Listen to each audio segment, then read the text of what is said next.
নমস্কার বন্ধুরা, আজকে আমি তোমাদেরকে ভাপা সন্দেশ বানিয়ে দেখাবো।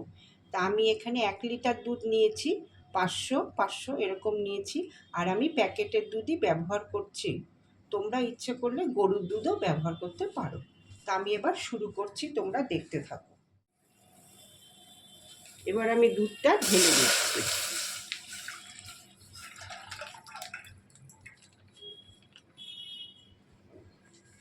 এবার আরেক প্যাকেটও দিয়ে দিচ্ছি।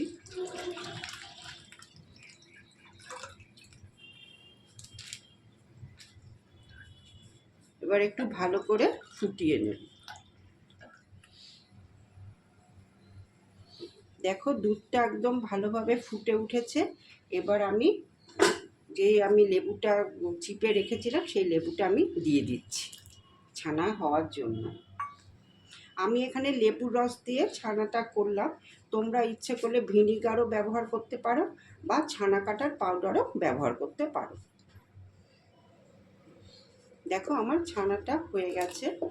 এবার আমি গ্যাসটা অফ করে দিচ্ছি।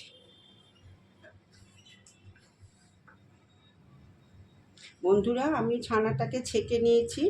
এবার আমি জলটাকে ভালোভাবে ঝরিয়ে নেব।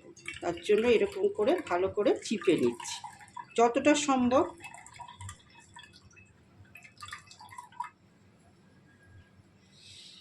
এই দেখো, এবার আমি ছানাটাকে ভালোভাবে মেখে নিচ্ছি।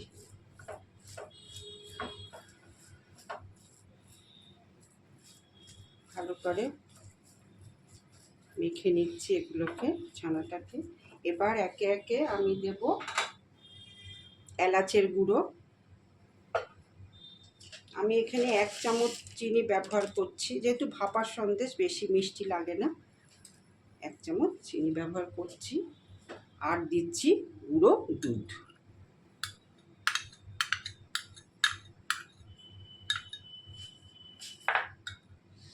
এবার আমি সব কিছু একসঙ্গে ভালো করে মিশিয়ে নিচ্ছি।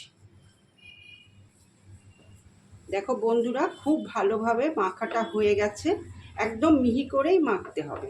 এবার আমি কি করব, একটা বাসনের মধ্যে, যেটার মধ্যে আমি সন্দেশটা ভাপাবো, তার মধ্যে অল্প ঘি নিয়ে নিচ্ছি। ঘি নিয়ে এটা দিয়ে একটু ব্রাশ করে নেব।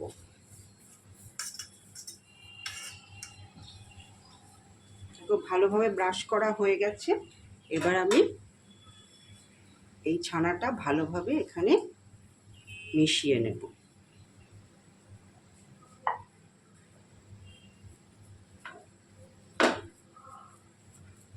ভালোভাবে ছড়িয়ে দিচ্ছি।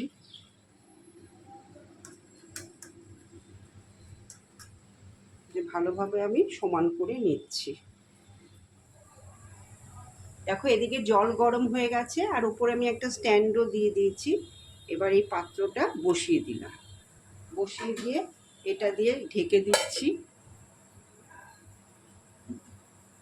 তার উপরে আমি এই থালাটা দিয়ে ঢাকা দিয়ে দিলাম।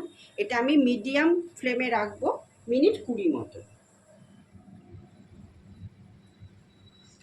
দেখো বন্ধুরা, ভাপা সন্দেশ একদম রেডি হয়ে গেছে। চতুর্দিকটা কেমন ছেড়ে ছেড়ে এসছে। এবার আমি পিস করে নেব। তৈরি হয়ে গেল ভাপা সন্দেশ। আর আমি কাজু আর কিশমিশ দিয়ে গার্নিশ করেছি। তোমরাও এরকম করে বানিও, আর খেতে কেমন হয় অবশ্যই জানাবে।